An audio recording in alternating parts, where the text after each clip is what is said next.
What I would say now is not just about ADD, but about anything that we call illness. We talk about having cancer, having ADD, having anxiety disorder, having depression, having schizophrenia, having rheumatoid arthritis. Now notice the language. When I say I have something, what is the assumption? The assumption is that there's this thing, and then there's I, and I have this thing. So I have a cell phone. It's not me. It's something separate from me.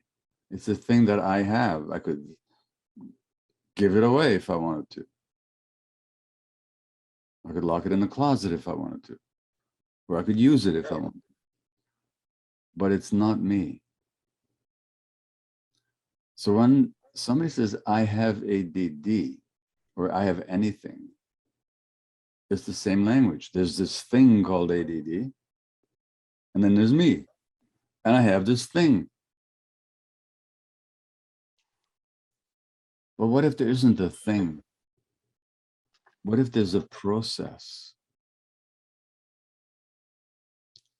And that process didn't enter me from the outside in some strange way.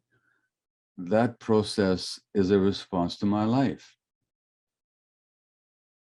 What I experienced as an infant, what I experienced maybe in my mother's womb, what I experienced as a child, and maybe some things I'm still experiencing now.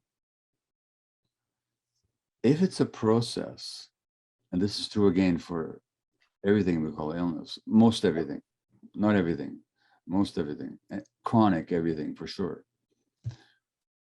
If it's a process that somehow represents or manifests my life, then if I make decisions to live my life differently, that process can change.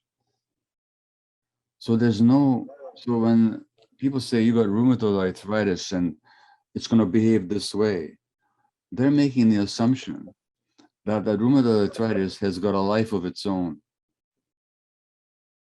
that's going to impose itself on the person.